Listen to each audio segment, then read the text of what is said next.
Hello, prob stats, and welcome to 12.1. This is an ANOVA, analysis of variance is what it's called. You will need StatDisk to do this in your notes. And this is where you can analyze more than one thing at a time. So far we've only done two populations, right? So now this is where we can have three or more. So we can go through and look at different multiple ones and see if there's a difference between them or not. All right, like I said, it's called a one-way ANOVA. There are two-way ANOVAs. We're just covering one right now. And it is the hypothesis test of three or more population means. So we're testing the mean, and it's three or more. It's called an F distribution because it's of the mean. Just like before, nothing new here. It is always going to be skewed right, just like before. It cannot be negative.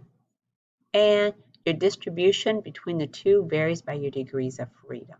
Nothing new here than when we did the single one of the F test. All right, when we go through here, the one-way analysis of variance, or it's called an ANOVA, has only one factor that we're looking at, or treatment. So there's only one characteristic that we're going to try to create a value of and see if this thing is different between each set that we've, all of our samples. Okay, we're going to use samples from three or more different populations to test a claim that the populations are the same or they're not the same. Okay, requirements. Remember, very important. They have to be normal. They have to have basically the same variance within reason. It has to be quantitative data, can't be qualitative. They have to be independent samples. And they're categorized in only one way. So how are they different? There should only be one way that makes them different for a one-way ANOVA test. There are different ones, but today is only a one-way ANOVA test. Okay, let's move on. Your null hypothesis is up here, and that's that all the means are equal. That's our null. Okay. We have to going to look at the test statistic and the p-value to assume that this is true or false. Okay, you're going to identify the p-value from the display. So we're going to do an ANOVA test. It's right-tailed because it's only large numbers. That means the test statistic causes us to reject, a large value of the test statistic causes us to reject the null. And when we look at this here, it's the same with the p-value. If the p-value is low, we reject the null. The p-value is high, we fail to reject the null. Nothing new there. All right, we're going to look at lead and performance on IQ scores. So how much lead is around you or in your bloodstream, and does that affect how smart you are? So does lead poisoning make a difference is what we're looking at.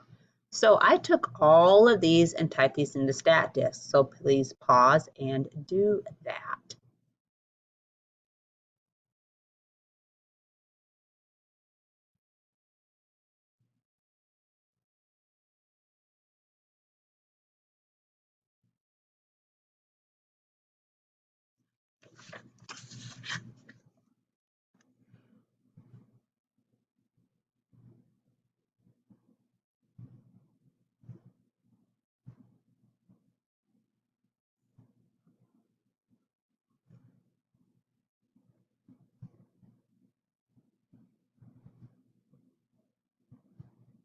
Okay, now that you have them typed in, let's check our three.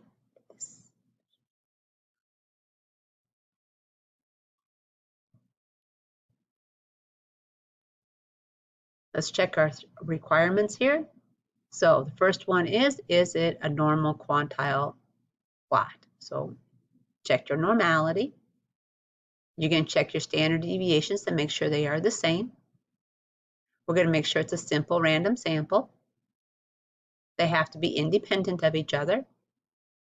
And there's only one factor, and our factor is the lead level. And we look at low, medium, and high.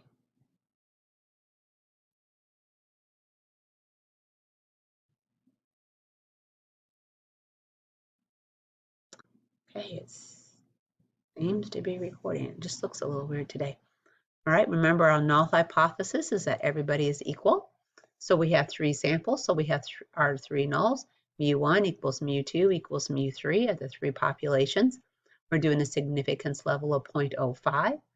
All right, when you type this into StatDisk, so let's get back here, you should have had this here typed in. So I got my 3 levels across the top.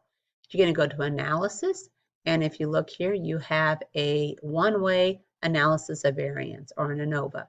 So you need to click on this. The 3 things we're looking at are low, medium, and high, so make sure they are clicked with a 0.05 significance rate.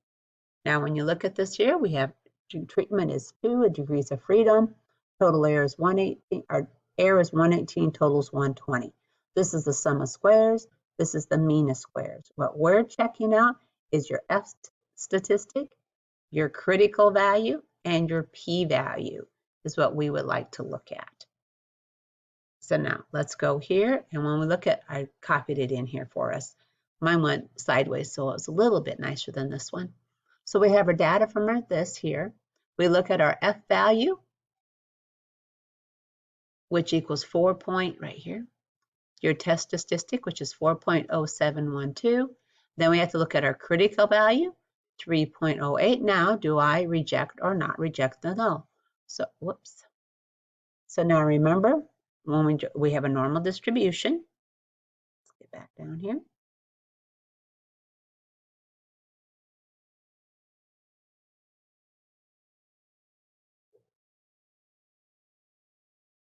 Okay, so we have a normal distribution. We have a critical value of 3.07. This is my critical value. We have a test statistic. This is my rejection area. We have a test statistic that's right here, a 4.07. Since it is in my rejection region, I'm going to reject the null. The other thing we would look at is the 0.02. So we know that 0.02 is less than 0.05. So again, I'm going to reject the null. This is saying that not all the means are the same. Someone has a different mean. We cannot tell by this test which one it is. You can look at different things to guess, and there are formal testing, but we will not be doing those in here. So we're going to look at just the means from each population. And if you look at the means from each population, you would have seen, so make sure you're doing that. The mean of the low is roughly 102. The mean of the median lead is also 102, but the mean of the high is 94. So when you look at that, it appears that the greater blood level are associated with lower performances. So if we have high lead in our blood, it looks like we do not perform as well academically. So our performance for our IQ score is low. These two appear to be the same, but that is a general, it is not a formal test. All right, there are like 4 different formal tests, but we will not be doing those. Okay, when we looked at our p-value, the p was low, so it must go. That has not changed. When you do a test statistic for one-way ANOVA, your F, your test, is the variance between the samples divided by the variance within the samples. That's how that is calculated. We will use StatDisk and our p-value also. All right, just an example to kind of help you understand how this works. We have 2 data sets, A and B. The only thing that's different here is that this first set, we added 10 to get to this second set. Other than that, they are the same. Now, when you go through here, your n equals 4 all the way across. Your mean here is 5.5, 6, and 6. So they are relatively close to the same. And then your variance was 3, 2, and 2. But look what happens when we added 10. The 4 stayed the same. Our mean had a drastic change, but our variance did not. It stayed the same. So the only thing that's really changing here is the mean. Now, when we look at the mean, or not the mean, the p-values when we do this, degrees of freedom is k, number of samples, and n equals number of samples. So it's k minus 1 for the numerator and k times n minus 1 for the denominator. Again, we will be using StatDisk to calculate. All right, so what did this actually do? So when we looked at our data, to understand how analysis is working, we had our 3 data sets in data set A, and they were identical to the 3 in data set B, except for adding 10. Only thing that changed. When we added the 10, the significant effect of the test statistic with F changing from 0.1428 to 51. So the test statistic was great, very, very different. 0.014 to 51 is a huge difference, all right? So it made a difference in our data. When we added 10, the p-value changed from 0.8688 to 0.0018. Again, a huge difference. If you look at the means, the mean of this guy are very close in data set A, but the mean of set B, your first one where we added 10 was very different. They are not close. So the mean is making a difference. The variance in data set A are identical to the data set B, so variance was not a big deal. Between samples was 120, was about the same. Variance within samples, data set A is 0.332, data set B was 120. So between samples was very different, my fault. Within samples was not. The 2.33 stayed the same for data set A and B because they were the same distance apart. Okay, the only change right here, the F statistic and the p-value is attributed to the change in the mean. The mean is what made this difference, and that is why we are checking the sample mean when we're doing this. When you're designing, you have a couple different ways. One is completely randomized design. The second is a rigorously controlled. So each sample are very carefully chosen so that the factors have no variability. So I am only checking lead in the IQ. I am only checking the IQ of the lead people. I am not checking anything else, and nothing else is different. So we know that they stay the same. So you have one thing to look at. That's a rigorously controlled. Sometimes a little better, I would think. All right, now to an informal. So this is informal. So we did it this year. We know the means are different. Okay, they did not turn out to be the same. Two informal methods of doing those. The first one is to use a box plot. So we take the box plots and we graph them all on the same graph. See how it goes from 5, 10 to 15?